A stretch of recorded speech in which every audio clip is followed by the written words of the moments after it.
What's up, YouTube? Welcome back. High point comparison time. We're going to be comparing the 10mm JXP to the 45 caliber JHP from High Point. Now, these are basically the same pistol. There are a few differences here and there, and we're going to point those out, but for the most part, he's not having a good vocal day. For the most part, it's the same thing. Threaded barrel is going to be the most obvious difference that you see right off the bat, and then some slide serration, slide cut differences, and then the grip panels that they use here. He just can't complete it.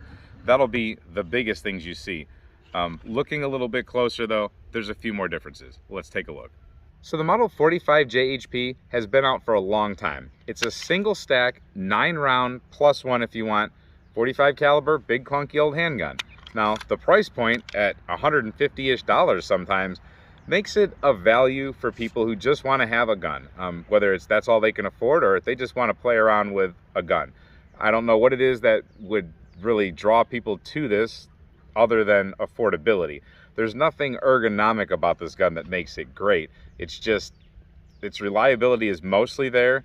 I mean, it has a decent set of sights on it and it has basic function of a handgun, but other than that, anymore today, you can buy things like a Taurus, G2C, G3C, things like that for in the $250 range. So for not much more, you can get much more of a handgun. Now this is 45 caliber, so maybe some people were chasing the 45, but also the 9mm and the 40 calibers, it's the same story all the way down with these guns. They're top heavy, they're not that comfortable to hold, they have a squishy, weird trigger, and they're just ugly as heck, let's be honest. They are very reliable. They're built like a tank. You can hardly destroy these things. You really can almost not blow them up. So they're known to go bang just about every time. However, they're just $150, $200 handgun. You get what you pay for the most part. I'm not knocking it, but they're just $150, $200 handgun for the most part. You get what you pay for. Now it's 2023 and High Point has decided that they're going to release the 10mm version. And they've made a few updates, but it's really nothing more than the 45 caliber version that they've already had out. Now this does just irk me a tiny bit because they're going to ride the 10mm train, but they're going to make a few changes here to make it resemble what they've told the public will be their updated version of the YC9, I think they call it, the Yeet Cannon 9 version 2.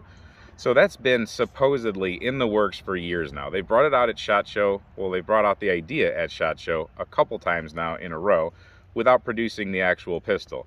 They say that they're trying to get it perfect. They say that they're trying to improve the magazine function and this and that, and they added Glock style sights and this and that, or interchangeable sights that can be used with Glock sights. But they haven't produced the firearm. So I think they've tried to model this one to mimic what the looks of that one are, but it's not the same thing. They're just putting a new skin on this thing, and it's really just this firearm, and I'll show you why. So looking at these two firearms absolutely side by side, they've changed the logo to their new updated High Point logo, and then they've added a texturing to their grip. It's a removable grip panel. You can take these off on either side, of course, but it was really smooth here on the 45, and it now has a pretty aggressive texture here, including their little logo in it. Looks cool. It does function better as far as grip to fire the firearm. However, I'll tell you right now, it does rub the crap out of you if you carry this gun in any kind of a EDC fashion. There's little hooks right here, and there's hooks up here, and on the other side, right here, there are sharp points that will gouge the crap out of you if you carry the gun. I know this because I've been carrying this gun as kind of a test. There's a real sharp one right here that'll every now and then pinch your skin. You don't have that on the 45. It's nice and smooth. It never rubs you. However, it's very hard to keep a good grip on this gun, especially if you have any kind of hot ammunition.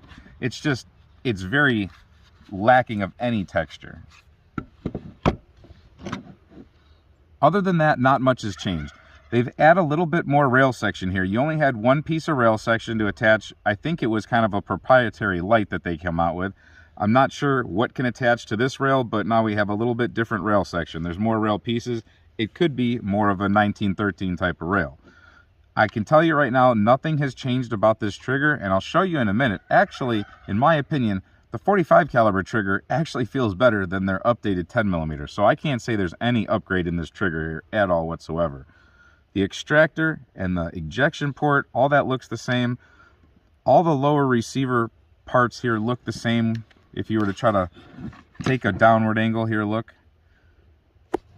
I mean, the nose of the gun is the same angle for the most part. They have changed the slide. So they've made a different mold or whatever forming process here for the slide. Different serrations, and now they've angled this top part here instead of being rounded like it is on the 45. So if we look at it from top to bottom now, we can see the rounded part of the 45 versus this more geometric shape of the 10mm. Still the same idea of putting some serrations up here for anti-glare. Now, I do believe that this new 10mm sight is removable / changeable.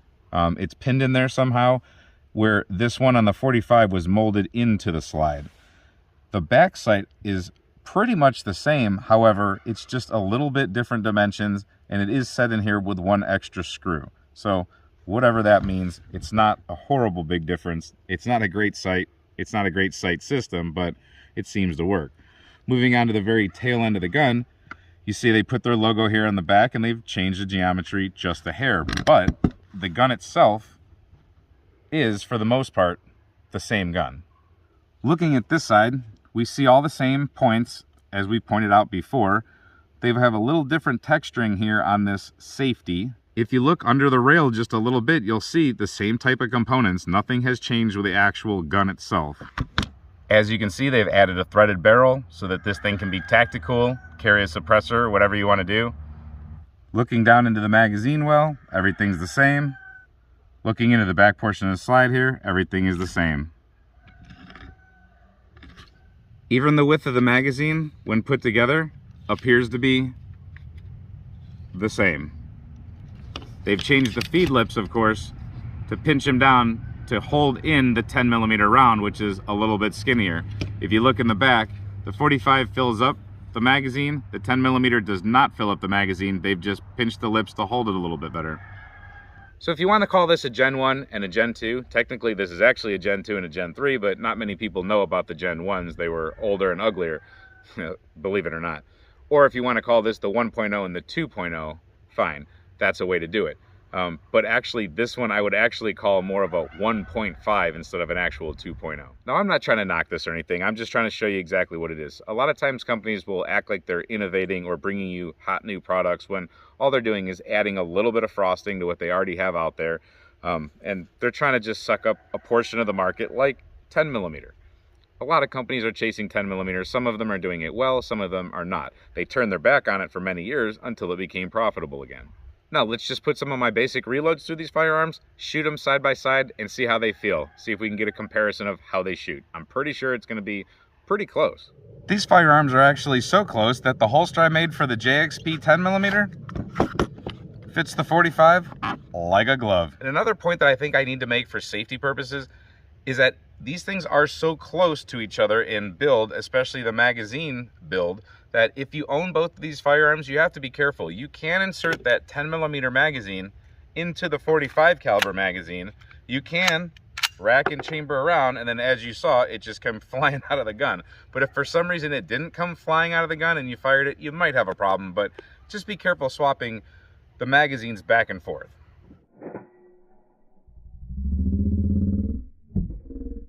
We're 15 feet off that target. I have the 45 version in my hand, and I'm just gonna put a few rounds on the steel plate and see how it feels.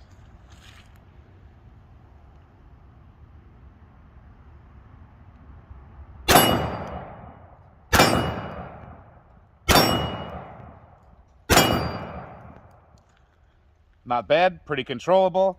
The top heavy slide makes a good ka-chunk every time it goes. It's just like an oversprung 1911 where it's just gonna go wha-boom every single time, and you have to get the sights realigned before the next shot. Now let's see how the 10mm feels. Let's see if it's different, spicier, anything like that.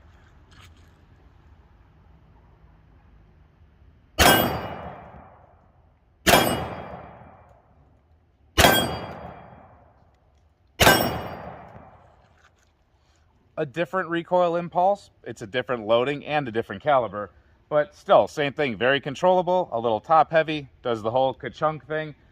very comparable. If you can shoot the 45, you can shoot the 10mm, no problem, in my opinion, until you get into the very, very, very hot 10mm loadings that might give anybody a little trouble. So the trigger on the 10mm has, I don't know if you can call it take-up, it's just a little bit of mechanical looseness in my opinion, but let's call it take-up just because it's there. So a little bit of take-up, and then, so just a little bit of take-up, and then basically a squeeze of a Windex bottle. I described it like that before, but that's what it is. Watch this just very easy squeeze.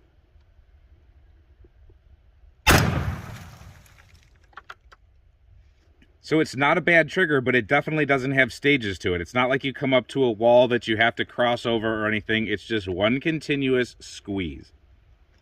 Now the 45 caliber version has just about the same thing going on. It has a little bit more mechanical take-up, but that just might be this gun worn in a little bit more.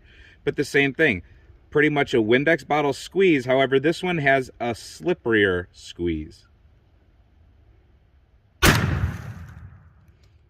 Now I would attribute that slipperier squeeze to, again, being worn in just a little bit better. So for an actual side-by-side comparison, we got the 10mm and the 45.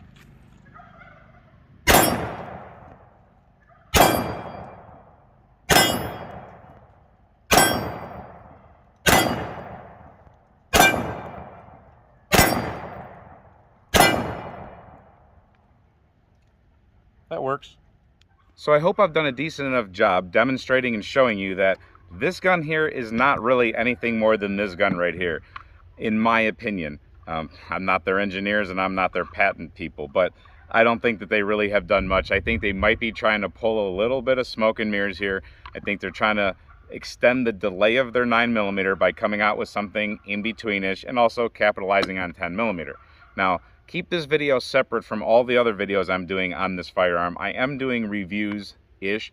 I've done a review and I'm doing other ammo testing and things like that. I'm actually carrying this gun for an entire week just to see what it's like. So I'll bring that video to you, but I don't want to say that I'm trashing this gun. I'm just showing that it's nothing special compared to what they've already had out. This is nothing new and innovative. So let's not mish and mash this up with the actual other reviews and videos of this gun. That's all I've got on this one. I hope you enjoyed this video. If you like this kind of content, maybe subscribe. And until we see you next time, stay safe, have fun, and keep shooting.